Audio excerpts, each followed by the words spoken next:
ಸಂಜೆ ಸಮಯ ನಗರದ ಹಳೆಯ ಸೇತುವೆ ಮೇಲೆ ಗಾಳಿ ನಿಧಾನವಾಗಿ ಬೀಸುತ್ತಿತ್ತು. ಆ ಸೇತುವೆ ವಿಚಿತ್ರ ಹೆಸರು ಪಡೆದಿತ್ತು. ದುಃಖದಲ್ಲಿ ಇದ್ದವರು ಅಲ್ಲಿ ಹೋಗ್ತಾರೆ ಅಂತ ಜನ ಹೇಳ್ತಿದ್ದರು. ಪ್ರತಿದಿನ ಅದೇ ಸಮಯಕ್ಕೆ ಒಬ್ಬ ಹುಡುಗ ಅಲ್ಲಿ ಬಂದು ಕೆಳಗೆ ನದಿಯನ್ನು ನೋಡುತ್ತಿದ್ದ. ಯಾರಾದ್ರೂ ಹತ್ತಿರ ಬಂದರೆ ಗಮನಿಸುತ್ತಿದ್ದ. ಜನರು ಮಾತಾಡಿಕೊಂಡರು, ಇವನಿಗೆ ಏನೋ ದೊಡ್ಡ ಸಮಸ್ಯೆ ಇರಬೇಕು.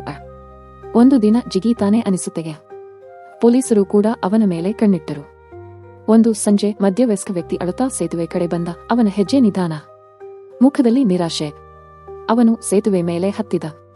ಕೆಳಗೆ ನೋಡಿದ. ಆ ಕ್ಷಣ ಆ ಹುಡುಗ ಓಡಿ ಬಂದು ಅವನ ಕೈ ಬಿಗಿಯಾಗಿ ಹಿಡಿದ. ಅಣ್ಣ, ಒಂದ್ಸಲ ಯೋಚಿಸಿ, ನಿಮ್ಮ ಮನೆಯಲ್ಲಿ ಯಾರಾದ್ರೂ ನಿಮಗಾಗಿ ಕಾಯ್ತಿರ್ತಾರೆ ಎಂದು. ಅವನನ್ನು ಕೆಳಗೆ ಇಳಿಸಿದ. ಆ ವ್ಯಕ್ತಿ ಕುಳಿತು ಅಳತೊಡಗಿದ. ಜನರು ನಿಶ್ಶಬ್ದವಾಗಿ ನೋಡುತ್ತಿದ್ದರು. ಆಗ ಅವರಿಗೆ ಗೊತ್ತಾಯಿತು, ಆ ಹುಡುಗ ಪ್ರತಿದಿನ ಅಲ್ಲಿ ನಿಂತಿದ್ದು ತನ್ನ ಜೀವನ ಮುಗಿಸಲು ಅಲ್ಲ, ಇನ್ನೊಬ್ಬರ ಜೀವನ ಉಳಿಸಲು.